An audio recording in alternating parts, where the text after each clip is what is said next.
প্রিয় শিক্ষার্থী, আশা করছি আপনারা সকলেই ভালো রয়েছেন। ডাব্লিউবি প্রাইমারি রেকমেন্ড 2024 সংক্রান্ত আবারও একটি নতুন ভিডিওটি অবশ্যই প্রথম থেকে শেষ পর্যন্ত দেখবেন। বিষয়বস্তু 22 স্টেট সার্টিফিকেট সংক্রান্ত লিঙ্ক যুক্ত হয়েছে ওয়েবসাইটে। রেজাল্ট নেক্সট উইকে কি না এই বিষয় নিয়ে আলোচনা।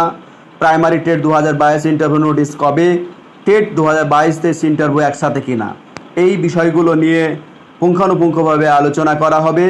তাই ভিডিওটি ভালো লাগলে অবশ্যই সবার মাঝে শেয়ার করে দেবেন এবং আমার চ্যানেলে একদমই নতুন হলে অবশ্যই চ্যানেলটিকে সাবস্ক্রাইব করে পাশে থাকবেন। আজকে 9 সেপ্টেম্বর সোমবার, আজকে অ্যাডহক কমিটির সাথে আমাদের মুখ্যমন্ত্রী ও শিক্ষামন্ত্রী নবান্নে এক বিশেষ বৈঠক হওয়ার কথা রয়েছে। এখন দেখা যাক এই বৈঠকের মধ্যে দিয়ে আপকামিং যে ইন্টারভিউ নোটিফিকেশানের আপডেট কি আসছে সেটা জানতে পারা যাবে। আশা করছি যে ভালো কিছুই আসবে, যেহেতু সামনে একটা নিয়োগ রয়েছেই। তো এই নিয়ে আলোচনা বৈঠক অ্যাডহক কমিটি এই কারণেই গঠন করা হয়েছে। এই কমিটির মূল বিষয় হচ্ছে সামনে যে রিক্রুটমেন্ট প্রসেস রয়েছে সেটাকে অর্গানাইজ করা।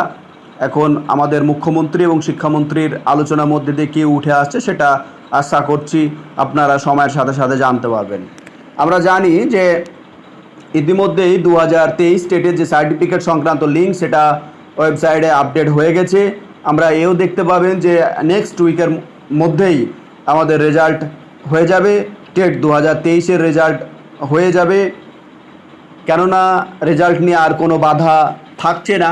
আশা করছি যে খুব বেশি লেট রেজাল্টের ক্ষেত্রে হবে না। আমাদের এই মাস তো পার হবেই না, এই মাসের মধ্যেই সমস্ত প্রসিডিওর যা রয়েছে 2023 সমস্ত কিছু কমপ্লিট হয়ে যাবে আশা করা যায়।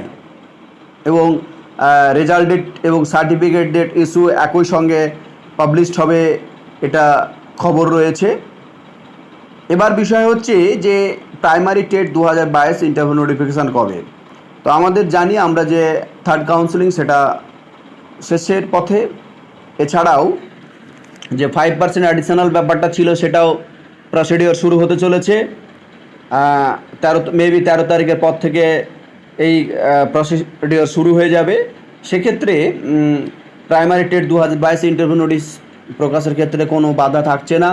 তাই এই সমস্ত বিষয়গুলো কমপ্লিট হয়ে গেলেই ইন্টারভিউ নোটিফিকেশান চলে আসবে এবং যাতে অনেক দ্রুততার সাথে কাজগুলো সম্পন্ন করা যায় তাই সমস্ত দিকেই ব্যবস্থাপনা চলছে যাতে করে আর বিলম্ব নয়। সামনে 25-এ ভোট রয়েছে এবং ভোটের আগেই একটা রিক্রুটমেন্ট প্রাইমারি বোর্ডকে দিতেই হবে, সেই কারণে এই তাড়াহুড়া চলছে, একটা বিষয় রয়েছেই।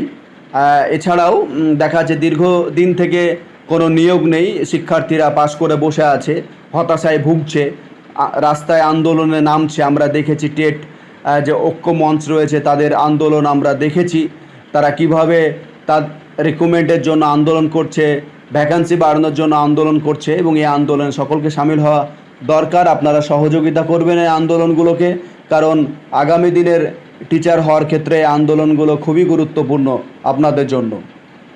তারপরে বিষয় হচ্ছে এর আগে আমরা ভিডিওতে বেশ কয়েকবার বলেছি টেট 2022-23 ইন্টারভিউ একসাথে হবে কি না। টেট 2022-23 ইন্টারভিউ একসাথে হবে বলেই টেটের 23 রেজাল্ট প্রকাশ হতে চলেছে এবং টেট 23 রেজাল্ট হয়ে গেলেই কিন্তু একসাথে ইন্টারভিউ নোটিফিকেশান চলে আসবে। এখন বিষয় হচ্ছে সিট সংখ্যা কত। সিট সংখ্যা একটা আপডেট যেটা এসছে, প্রায় 16 থেকে 17 হাজার এরকম একটা আপডেট এসছে। তবে ক্লাস 5-এ যে ইনক্লুড হওয়ার ব্যাপারটা ছিল সেটা ইনক্লুড হলে আরও সিট সংখ্যা বাড়বে, এইরকমটা একটা আপডেট এসছে। এখন আসলেই কি যে এই সিট না আরও সিট সংখ্যা বাড়ছে এটা সময়ের সাথে সাথে বোঝা যাবে। তবে যারা টেট পাস করেছেন তারা কেউই বসে থাকবেন না পর্ষদ সভাপতির মতে। তবে দেখা যাক এখন কতটা ভ্যাকান্সি নিচ্ছে এবং সেই রেশিও অনুযায়ী কতজন ইন্টারভিউ সুযোগ হচ্ছে এবং কারা দেখা যাচ্ছে যে চাকরি পাচ্ছে, এই ব্যাপারটাও একটা বিষয় রয়েছে। তবে এখানে একাডেমিক ব্যাপারও একটু ভাবনা চিন্তা করার দরকার রয়েছে পর্ষদকে। এখন দেখা যাক শেষ পর্যন্ত আপডেট কি উঠে আসছে। তো এই যে আপডেটগুলো ছিল আপনাদের জানানো হলো।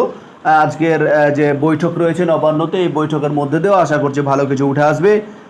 ভালো কিছু উঠে এলে আপনাদের প্রোভাইড করা হবে। সকলেই ভালো থাকবেন। আজকের আপডেট এইটুকুই।